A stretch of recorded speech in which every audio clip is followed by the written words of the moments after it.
Alright, part 2 tayo mga kagala. So this time hindi tayo gagala-gala, no? Kumbaga, ay paggala-gala pa rin naman. Tingnan natin yung mga taong nagagala din dito, marami. Ang iba ay magsisimba, ang iba ay magagala, no? Kumbaga, kinukuha nila yung opportunity, kumbaga, no? Tinitake nila yung opportunity na makagising ng maaga, makasama barkada, mga kaibigan, jowa nila, pamilya, lahat, no? So, banding moment na rin to ng magkamag-anakan, magkapitbahay, pupunta ng San Pedro Cathedral. For example, ito mga bata na to, yan, yung mga nakaupo na dyan. Sabi nga nila, akala ko magsisimba, kakain lang pala. Wala lang. Punta na sa San Pedro Cathedral. Tama lang ang mga tao dito sa Davao. Siyempre, 1.8 million population sa Davao. Hindi naman pwedeng pupunta dito lahat para magsimba, no? Kasi lahat naman may mga kanya-kanyang simbahan naman, no? Kanya-kanyang mga purok, kanya-kanyang barangay ay meron silang mga simbahan. So, for example, mga distrito, no? Mga respective districts like Kalinan District, Toril District, Buhangin District, Bunawan District, Agdao District, basta marami. Lahat ng mga lugar na yun na nabanggit ko, may mga kanya-kanyang mga simbahan din yung mga yon. O nga pala, mayroon akong katanungan dyan sa mga nanonood na ito ngayon na nasa kapilya, GKK, yung Gagmayng Katilingban, Kristohano Katilingban, ayun, GKK. Andyan pa rin ba yung yung libreng snack, libreng merienda, snack na snack, painit sa umaga? Kasi dati naalala ko lang nung siyempre bata, elementary this. So shout out sa aking nanay ngayon na nagsisimba. Tuka-tuka kasi yun, di ba siya 9 days bago mag 24, 25. So may yan, parang clustering per purok, per clustering nasa simbahan. Kasi di ba sa isang barangay ay maraming mga simbahan.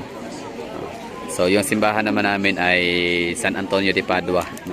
Yung fiesta nun ay June 11, 12 or 13, basta June, ganun. Andun lang sa mga pitsa na yon. June 11, 12, 13 pagkaalala ko. Tapos ngayon yung simbahan namin si San Antonio de Padua ay kilala siya bilang manggagamot, di ba? Yung kapag inaway mo ko, pupunta ako sa simbahan ni San Antonio de Padua, tapos magdadala ko ng kandila, tapos luluhod ako doon, ipagdasal kita. So si San Antonio de Padua na yung bahalang magbigay ng karma sa'yo. parang curse ba, no? So in short say, hindi man siya in short say, pero madalas ko narinig na si San Antonio de Padua is parang siya yung patron ng mga mangkukulam, parang ganun. Mangkukulam, yung mga nag-curse ba, ganun, no? Okay, so may may mga tuka-tuka, no? So ewan ko kanong tuka, parang last night yata kami noon, basta sa amin yung pinakamasarap na tawag nito, painitan, grupo namin. Kasi talagang pinaghandaan, no? Talagang mamamalengke kami, yung nanay talagang mamimili siya ng mga pangsuman, tapos yung mga munay ba, yung munay, basta yung matitigas sa tinapay nung araw. Tas star, tapos yung kape talaga namin dati may kasama talagang gatas. Di ba? Galing lang. Oo, may kasama talagang gatas yung kape. Basta nakakamiss lang. Basta ako dati bata lang kasi di ko naman talaga na-internalize yung simbahan, hindi ko na-internalize yung pagiging Kristiyano, Katoliko, Romano. Kumbaga wala lang, no? Masaya lang, happy lang, no? Gigising ng madaling araw dahil papunta ng simbahan. Tapos yun, aantokin sa loob ng simbahan. Tapos may kipaglaro sa labas ng simbahan kasama ang mga kasamang bata rin, di ba? Tapos yun, balik sa simbahan dahil snack na, di ba? Painitan na. Yun lang, nakakatuwa lang talaga.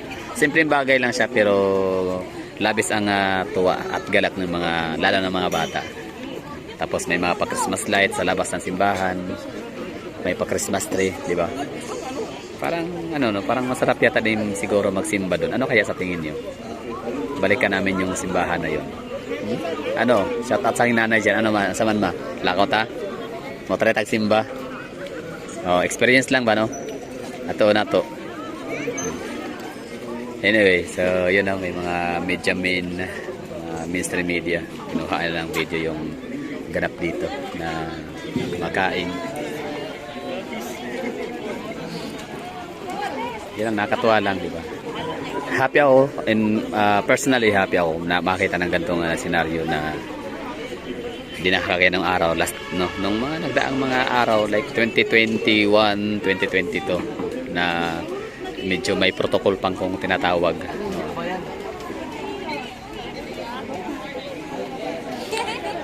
Wala nang social distancing, no more face mask, di ba? Although may mga naka-face mask pa rin, at least ano yun, personal choice na yun, no?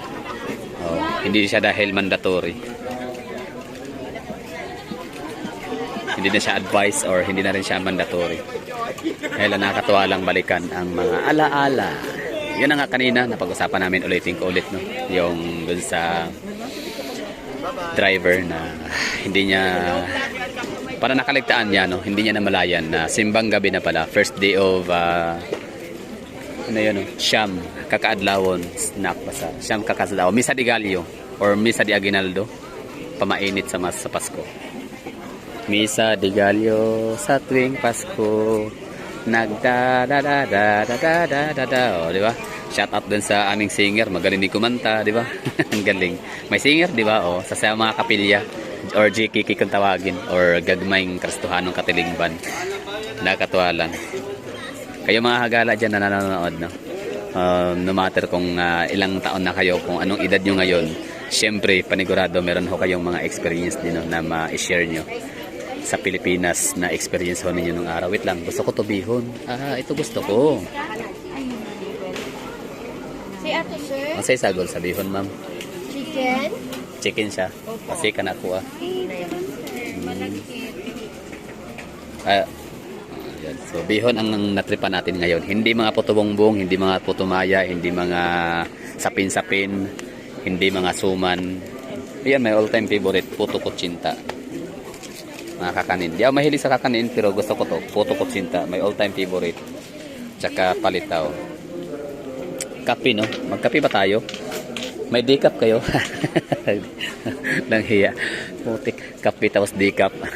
Kasi paano naman, hindi pa ako natulog mamaya, magkatapos ito, matutulog pa ako, di ba? Tapos, kung magkakape ako ng pwede rin 3-in-1, tinan natin para ma-experience ko. Parang wala naman siya mawawala kung sasama ko sa nanay ko magsimba din. Misa de Gallo, no? Simbang gabi. Bukas, after nito, kasi first day of ngayon simba, no? Misa de Gallo. Sige, balik natin yung yung ating diwa ng Pasko, di ba? Oh, kumbaga tayo lang naman yung tayo lang naman yung parang medyo hindi na natin nanonormalize. Yung ninonormalize natin yung parang wala lang, no? Parang wala, normal ordinary days gano'n, no? Minsan kumbaga baka dininay lang natin, no, na hindi na tayo bata. Alam mo, baka nasa isip na natin baka kasi hindi na tayo bata, parang kasi ang Pasko, narinig ko yan lagi din sa mga tao na ang Pasko pambata lang, di ba? Madalas kasi ang kaarawan siya, di ba? Birthday, no, kapanganakan ni Jesus Christ. So siyempre, sino ba si Jesus Christ ang pinanganak? Siyempre bata. So ang mga magsi-celebrate madalas diyan mga bata, di ba? Di ba madalas mga exchange gift, mga bata, yan. Pero ang Pasko talaga ay para sa lahat. Kumbaga, ang turo sa simbahan ng Ramuano Katoliko. So sa mga nakikinig diyan, no, na mga hindi talaga lumaki talagang hindi Katoliko. Ano ba, mga Protestante, no, mga Protestant, mga born again Christian, mga Muslim, mga tawag nito, mga Adventist, mga Iglesia ni Cristo, ano pa ba mga relihiyon, no? So lahat yon, basta marami relihiyon sa Pilipinas, sa buong mundo pala, sa buong mundo na syempre baka hindi nyo gets, no? Basta ang turo sa simbahang Romano Katoliko na ang Pasko ay biyaya, no? Biyaya, pagbabaga pang blessings, diba sa pamilya kapag binigyan ka ng anak, yan blessings yun, biyaya. Kaso nga lang iba naman kay Jesus Christ kasi pinanganak siya, ibinigay siya sa mundo para sa mga tao, regalo ng Diyos, di ba? Ng Almighty Father.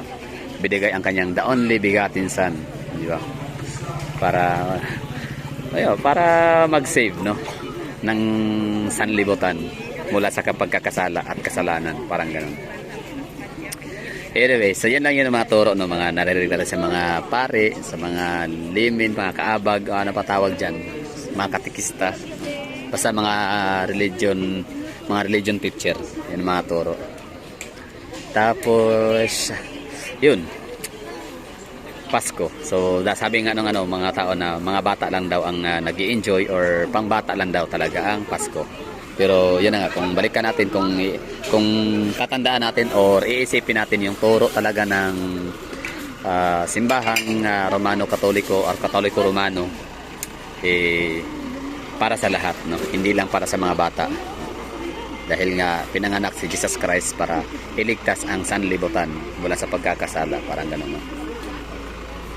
Siya yung magdusa sa cross dahil sa kasalanan ng mga tao. Parang to prove ba, no? To prove na tunay ang Diyos, totoo na mayroong Diyos Ama. So ano siya, inilalang siya, parang pinanganak siya ba through Mother Mary, di ba? Pinanganak siya sa mundo via or through Virgin Mary. Tapos lumaki siya, pagkalaki niya ipapako sa cross dahil sa kasalanan ng mga tao, parang ganoon.